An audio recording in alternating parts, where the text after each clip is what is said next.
Hi everyone, welcome to the Not You for Christ live stream. It's Creative Fridays. It's good to be back on Creative Fridays. I don't think I've done one of these since I made up a silly song about lockdown,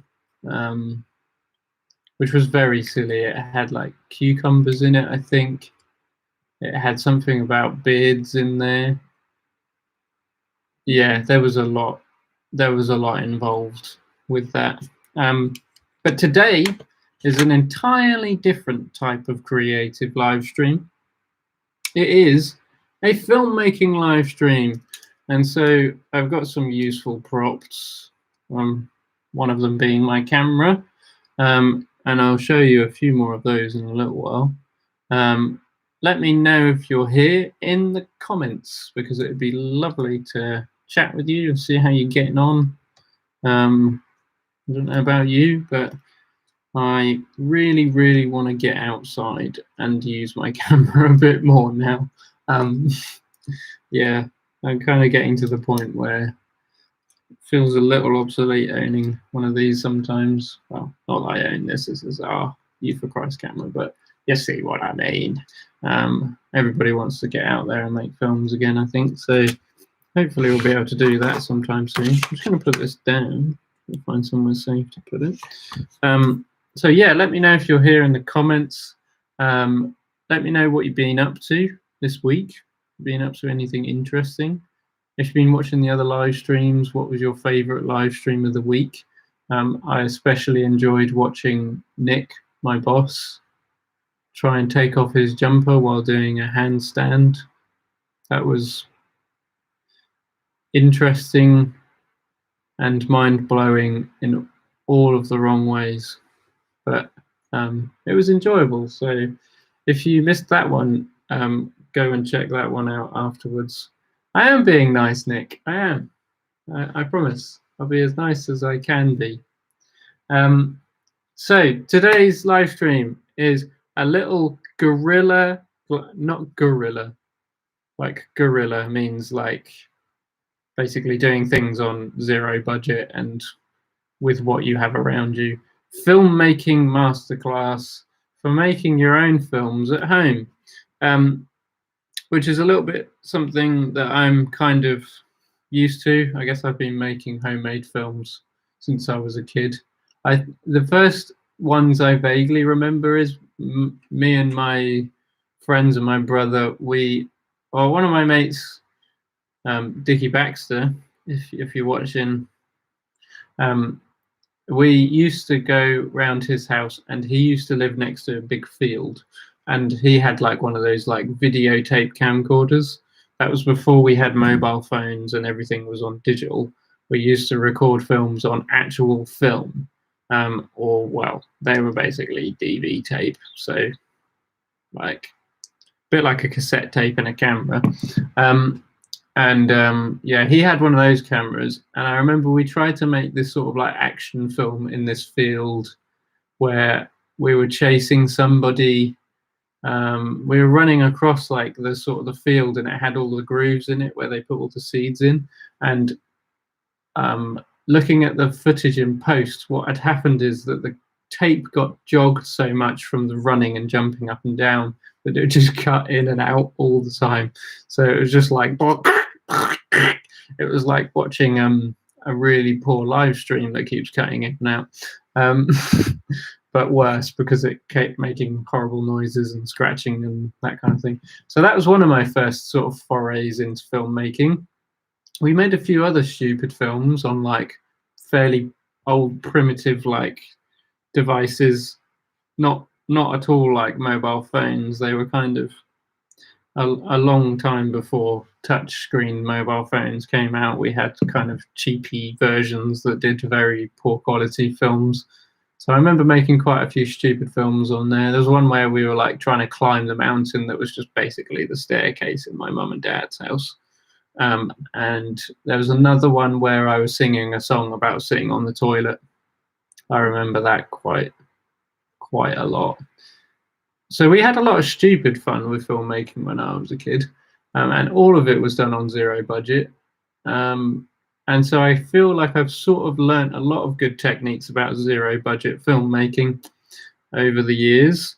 I've carried them into my career path because I'm a filmmaker. So, and sometimes now I actually get to make films on actual budgets, which is quite nice. So, yeah, but all of the techniques apply even to films that you've got budget for, or like most of us, and you're right now stuck at home with not much around you. Maybe you've got like a lounge or a bedroom or a garden or something to film in. Maybe you've got you and your siblings or your mum and dad or whoever like to be the actors, that kind of thing. This is a bit of a masterclass in how to make the most out of not very much. So let's start in an ideal situation and work our way back to what we probably all have, which is like a mobile phone with an average camera on it. Yeah, the Youth for Christ budget is literally a shoelace. What did we make our Christmas film on? £100. That was what we had to make our Christmas film, I think. Most of that went on chickens so that we could throw them at the wall, actually. You'll have to watch it. It's called It's Not About the Turkey. Go and watch that one if you haven't seen it. So this is the ideal. This is our camera. It's a Sony mirrorless camera. I don't know if you can see that. Sony A7S Mark I. It's a pretty good camera. It does nice footage. It's got a pretty beefy looking lens on it, this thing. This is a manual cine lens, although I have other ones that we could use. Different lenses do different things. So this is what we shoot our films on most of the time. And one of these will run you up, when it was brand new, maybe like 1,500 quid or something like that. You can probably get a second-hand one for less than £1,000 now. So most of you don't have this. If you do, lucky you, because you're well better off than most people. So let's forget about this, because most people haven't got anything like this. Most of you have got something like this. So this is my phone. It's a Motorola thing. It cost me like 200 quid like last year. It's not an expensive iPhone. It's got an okay camera on it. It probably looks snazzier than it actually is. So how do we make a good film on one of these? You've probably all seen some pretty awful films on the internet of late, with people trying to make films on one of these. And yeah, a lot of the time, I'll be honest, you can't really make a blockbuster on one of these. You can try, but it'll never quite look right. It's not cut out for it. It doesn't have the right lens on it. It's a flat thing with some round things on the back that attempts to do what this thing does, which is about, I don't know, probably like 10 times the weight. Yeah, so this is always going to do a better job than this. Like 100 times out of 100, this will do a better job than this. But these are capable if you know the tricks of how to use them. So I've been doing quite a bit of photography on my phone just because it's a heck load easier to use than this thing is when I just want to take a quick picture of my cat or something like that. But I have to follow some pretty smart techniques to get some good footage out of it or good photos out of it. So I'm going to teach you 3 top things to make your videos look better. And they are very, very simple. Okay, let's start with the first essential thing to capturing something on a camera. What do you think it is? If you're watching, let's have some guesses in the comment section about what you think the top most important thing for capturing something on a camera is.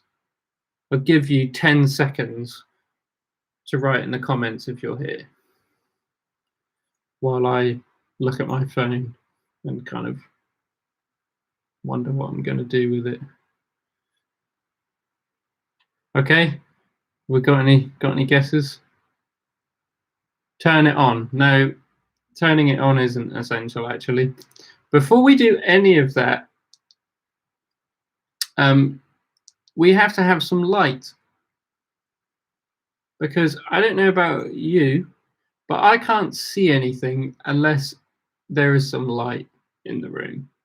When it's dark, or if I've got my eyes closed, or if I've got my hands over my eyes, I'm not likely to be able to see anything, and that is even more essential to a camera. So a camera struggles, even this expensive camera will struggle to see things in the dark. And all cameras are pretty limited in what they can see. So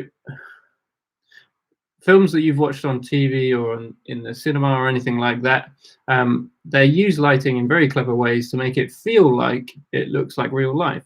But in reality, there is a lot brighter than what you're seeing on the screen. They've done that on purpose because cameras can't see in the dark half as well as our eyes can. Cameras can't adjust to different lights, changing as easily as our eyes do. Our eyes change, get smaller or bigger depending on how bright the light is. A camera can do that and does do that, but not as easily as our eyes do. So to be a good filmmaker, we have to understand the complexity of light and how it works. So the first thing's about light. Have enough of it. Okay, so I'm in my, we live in a little 3-bed house, and this is like the extension, and so I've got a big double door here, and the sun is actually just over there at the minute, so it's coming across. I've actually closed this side of the curtain because it's too bright a lot of the time, so I close that curtain. I've also got a window here, and I've also got a window just around the corner there. So this room is full of light. Now, if I was in the other half of the house where the sun isn't, it's going to be a bit darker, although it should be enough light because there's enough light bouncing around.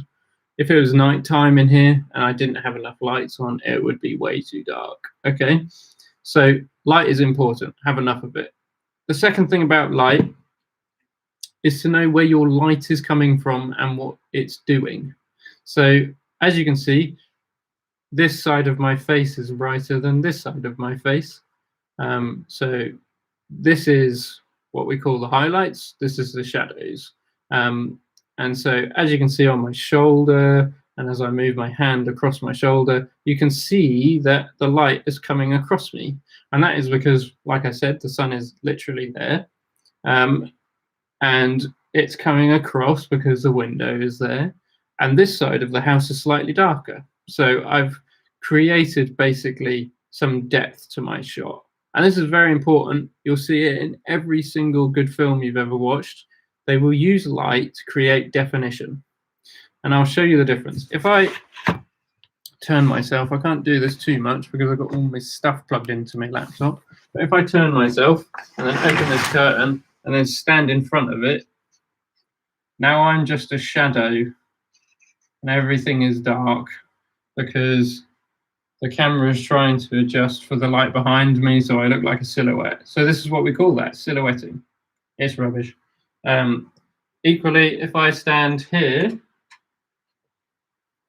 well, now you can't really see my face because there's not enough light. So what we want is the light to come across me. So if I stand a little bit further back here, if you can hear the cat meowing in the background, it's probably because she's hungry and she wants some food, but she ain't getting any. Okay, so if you see now, if I come a little bit closer, doodly-doo, here we go. Now we're back to where we were, and the light is coming across my face. Okay, so light side, dark side.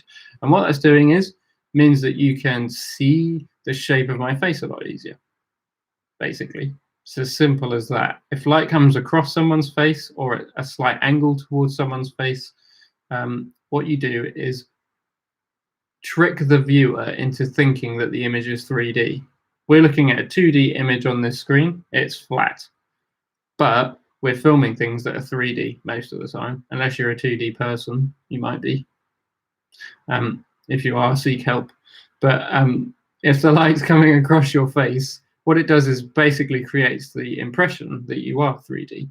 So you can see now that, like, you can see the shape of my ear, you can see the shape of my glasses a bit better, you can definitely see my nose. I know I've got a fairly big nose, so it's not too hard, but you can see that the light is sort of picking up different bits of my beard and that kind of thing, sort of coming around my neck and down my like torso, so you can see the different shape of my face. So light, if you stand in different positions in your house and find the light that is coming across you better, you will make a heck of a lot better video the next time you make one. So use light in a good way. Secondly, framing. Okay, everybody's been on a video chat with dippy Margaret from down the road, who's like, hello, can you see me? Can you? And we're all like, no, we can't, Auntie Margaret. She's, oh, well, actually, Auntie Margaret is somebody that we know, but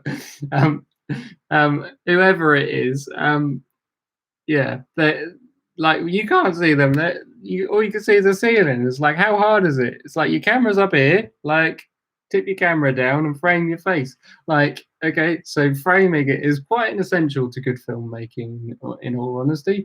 Without good framing, basically, we would end up with a film where you couldn't see anything. You couldn't make out who was talking to who, because you'd be like, well, who are they talking to? Are they talking to a wall? It'd be like, hi, are you talking to me? What? No, I'm not talking to you. Are you? Yes, I am talking to you. No, I'm not. I think I'm talking to him over there. Well, yeah, framing is basically the second most important thing in making a film, okay?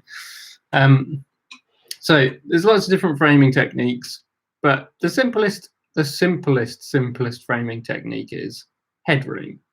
There's a little thing called headroom, okay? So you can see me in this shot, quite easy.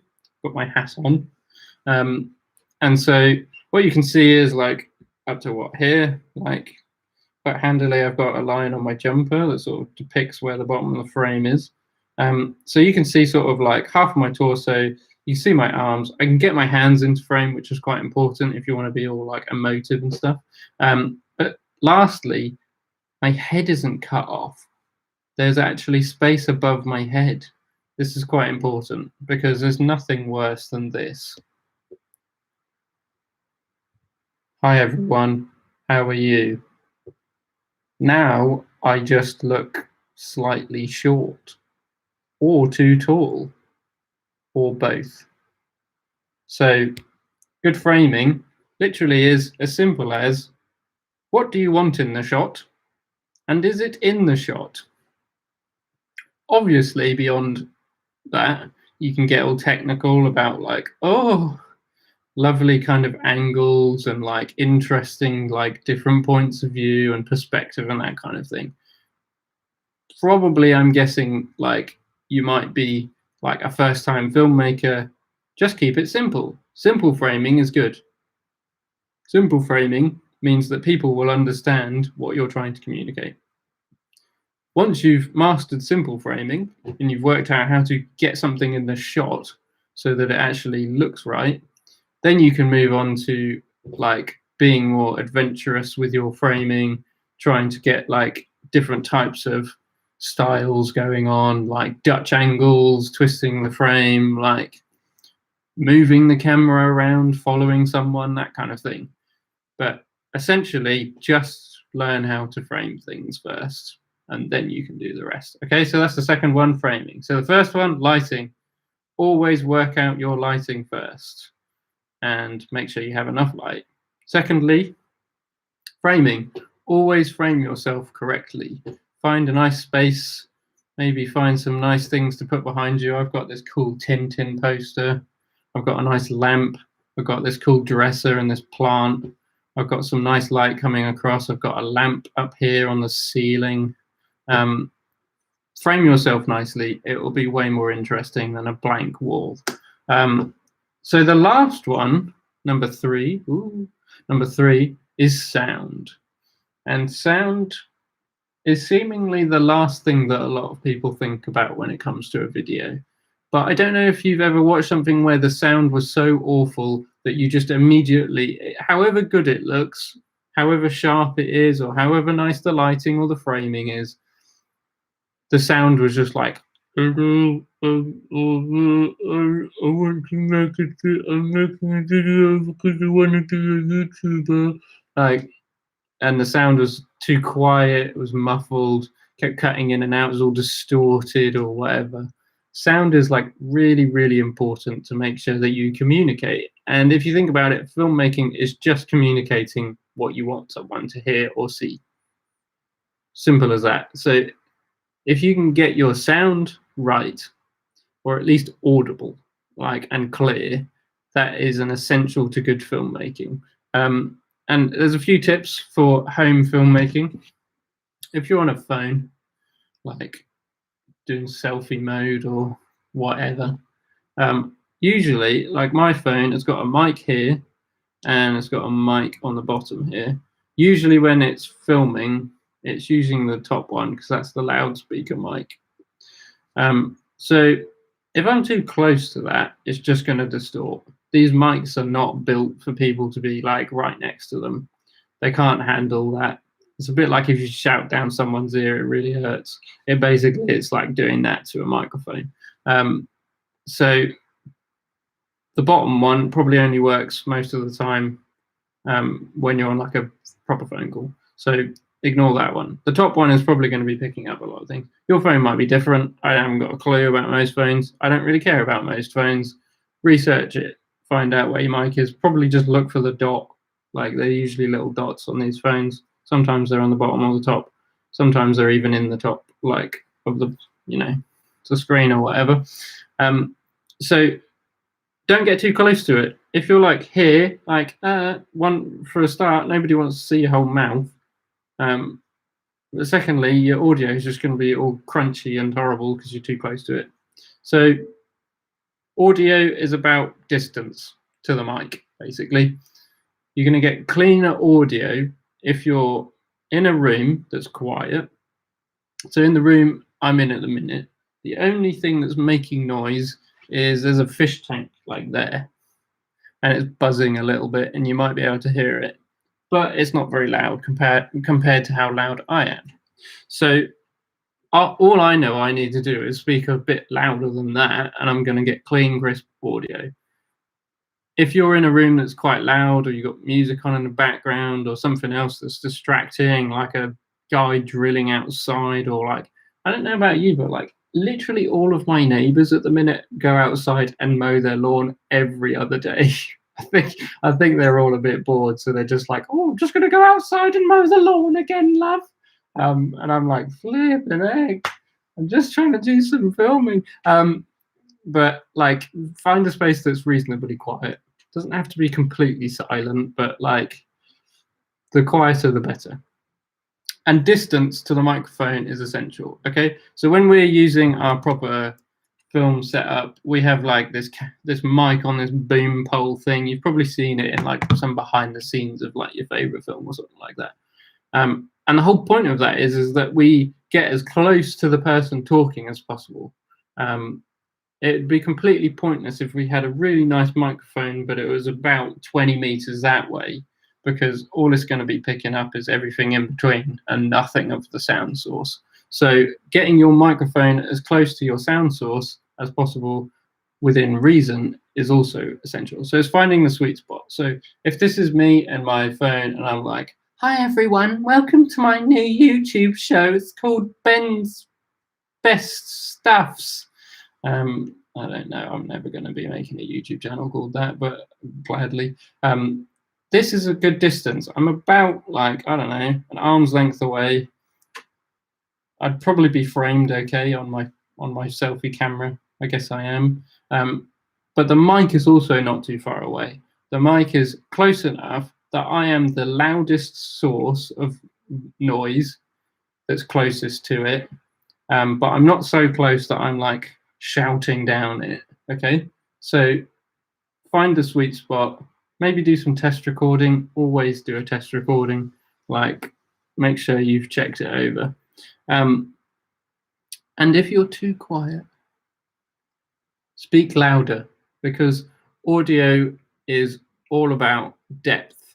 And like, if you want to communicate better on a video, if you're talking to people, or even if you're acting, the more you like basically kind of what we call like push out the volume. So you're using your like what they call your diaphragm, your bit down here, to kind of elevate your normal voice. So this isn't my normal talking voice. If this was my normal talking voice, my wife would be like really annoyed at me, because it'd be like I was shouting at her.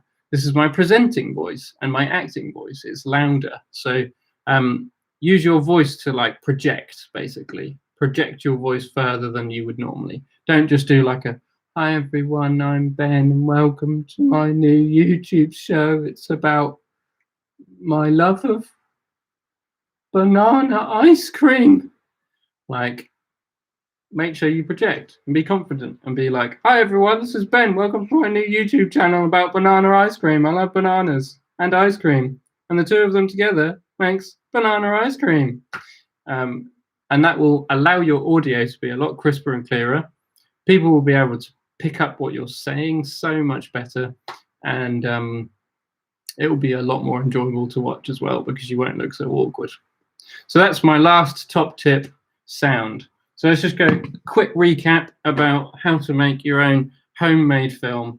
Firstly, get your lighting right. Have enough light, find the light source, and let the light create depth. Oh, you love banana ice cream? Oh, said no one ever. Okay, says Nick. Great. So that's light. Find your light source and have enough of it.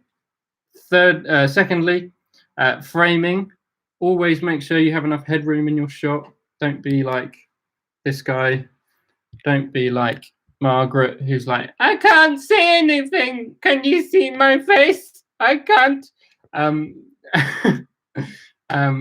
Frame yourself properly in the shot. Find a nice background and a nice room to stand in. Don't stand in your toilet or something like that. Like, here's my shower, or like, here's my boring blank wall.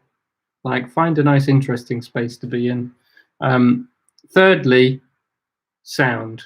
Make sure that you're close enough to your mic, wherever your microphone is, whether it's your phone mic or whether you've got a nice shiny mic. Make sure you're close enough to it, but not so close that you're making it distort by shouting too close to it. Okay, so those are my top tips for making your own homemade film. They're really easy to follow. Share them with your mates. This has been another Creative Fridays live stream, and I hope you all have a lovely, lovely weekend. It's supposed to be really sunny, so it's a good opportunity to make some films, because there'll be lots of lovely light. Yeah, we'll be carrying on our live streams next week on Monday at 4 o'clock every day, Monday to Friday. So hope you have a good one, and spread love, not germs. Is that what I'm supposed to say? I don't do this very often. Everybody else has like a catchphrase. I think I'm just going to make my own one up. I love banana ice cream. See ya. Bye.